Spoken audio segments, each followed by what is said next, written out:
Michael Shikha Niketan Higher Secondary Government Sponsored Co-ed English Medium School has taken an excellent initiative of teaching and make our students learn day-to-day lessons through audio and video in our YouTube channel. Teachers of all the subjects are working hard to enhance these online classes in the midst of this pandemic situation. It is a request to all the teachers, students and guardians to click the bell icon and subscribe our channel. I'm conducting class of class 10 and I'm going to deal with the chapter 10s which you're going to have for your second summative. This is a very common chapter which you all have done from a very early age, but equally a very important chapter for your secondary examination. Now let's come to the explanation. Before going to the detail of the explanation, whenever anybody asks you tense, the first thing that comes in our mind is past, present and future. But before that you have to understand what is tense.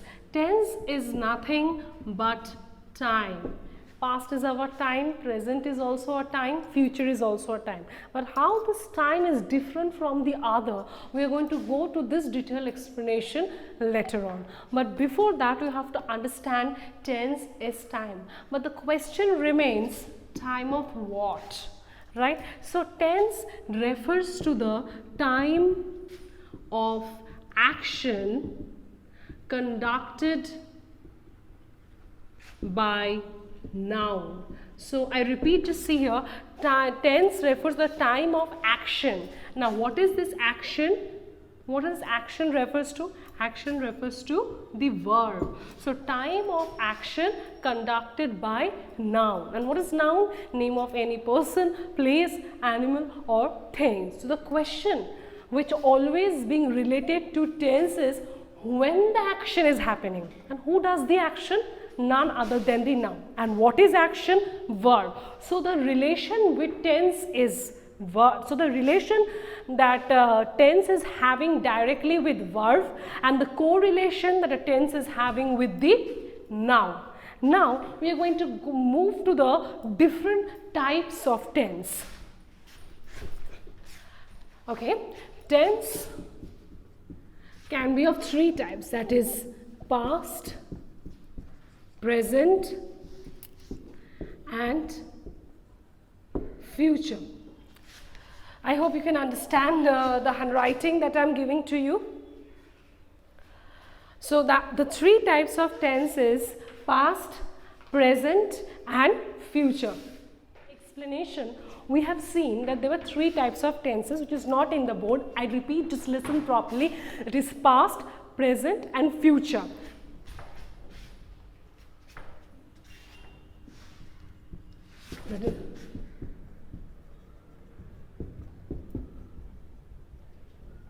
And these three types of sentence, these three types of tenses have subdivisions also. And what are they? First is simple, then is continuous, then comes the perfect, and then comes the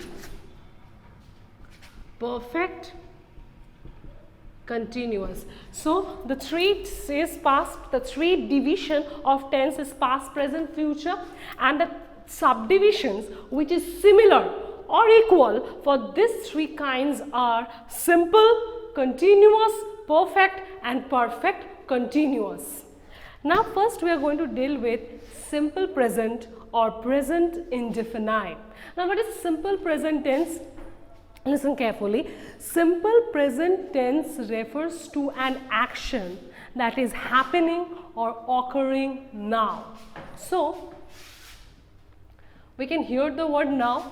So that means any action, like I am teaching you now online class through tense. So I am now teaching you tense through online class.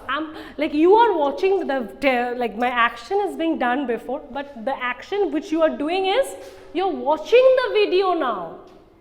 That is the present tense, simple present tense. Now, it not only relates to an action that is occurring now, but two things it also relates to. One is habitual truths And the second one is eternal truth. Suppose we say the sun rises in the east. Now this is an eternal truth, that means universal truth. There can be no second option to it. A mother loves a child, this is an eternal truth. There can be no second option to it. I go for morning walk every day, this is my habitual truth. There can be no present, there can be no past, there can be no future to it. Right? So, whenever any habitual truths or any eternal truths are referred, then we refer back to the simple present tense. Now I have gone to the explanation of simple present tense. I told you the action that is happening now. I refer to action that is referred to the eternal truths, as well as I refer to the action of habitual truths. Now while you do the sentence, or while you put the sentence in order, it's very important that we go through the formula of simple present or present indefinite tense. And what is the formula? Subject plus verb. In certain cases, we will be adding s or es plus object. Now, for example, I say, I love to eat biryani. So now this as or es is in brackets. Why? Because it is not always applicable, but it will be only applicable when your subject will be third person singular. So okay, I'll come to this point later on. First let me tell you about this explanation. You see, I love to eat biryani. So which is a subject here? I, we get the verb love, and we get the object to eat. Now, when I say she loves to eat, now see the change. When I say I love to eat biryani, I is first person singular, and whenever I said whenever any first person or second person I'll be using, there will be no change of verb. But whenever I will be using, you can minutely listen and you can jot it down. Whenever you will be using third person singular or certain proper noun, at that time you will be adding either s or es with the verb. So I repeat, whenever your subject will be third person singular or certain proper nouns, at that time you will be adding s or es with the verb. Present continuous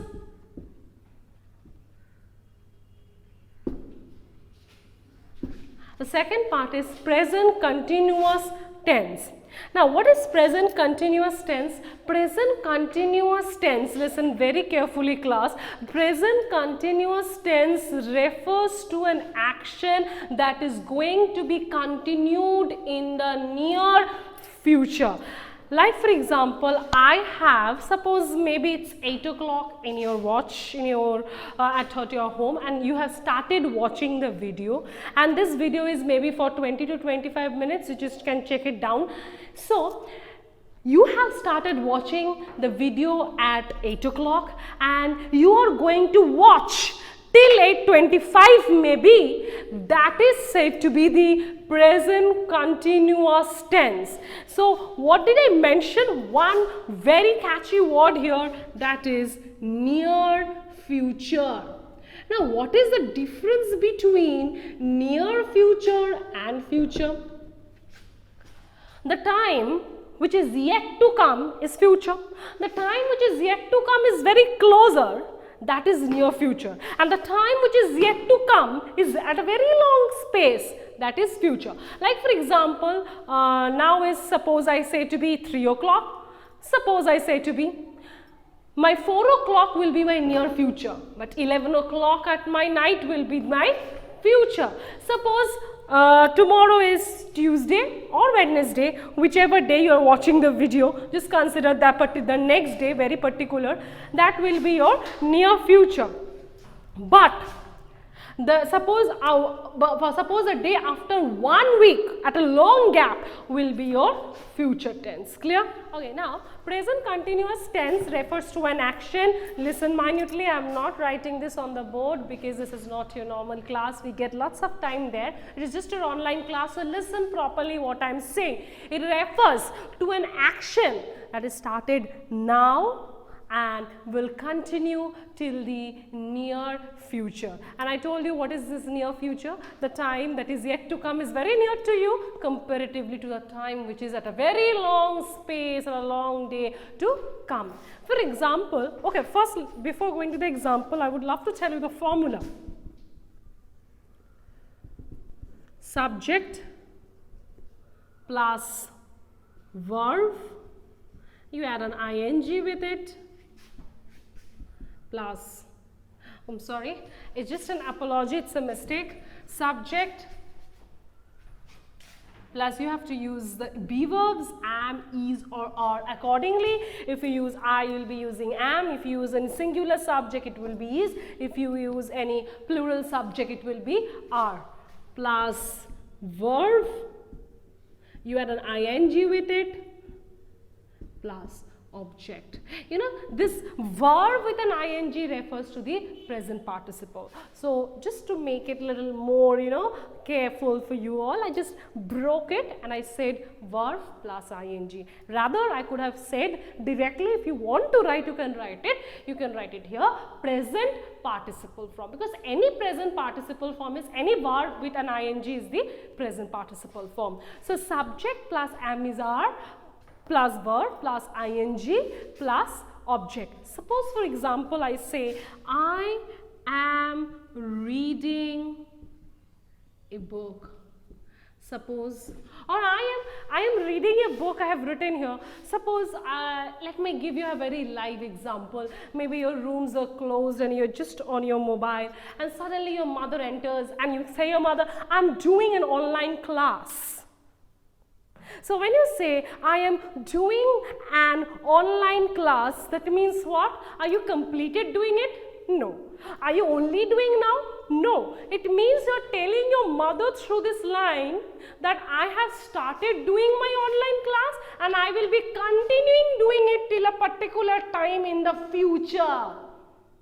That is the present continuous tense. So I just gave you a live example with it. Now let's come back to a very bookish example. I am reading a book. So we get the subject here, I, we get the be verb form am, we get verb plus ing, that is the present participle form, and we get the object here. Okay, like we have completed explaining the two forms. So in today's class we have done what is tense, we have got the basic clear conception about tense, we have done the three kinds of tenses, we have done the subdivisions of tenses. I'm just telling you the topics which we have just gone through, and I have done the explanation of simple present as well as. Thanks for watching. Leave a like and comment. Subscribe. And do share the video among your friends.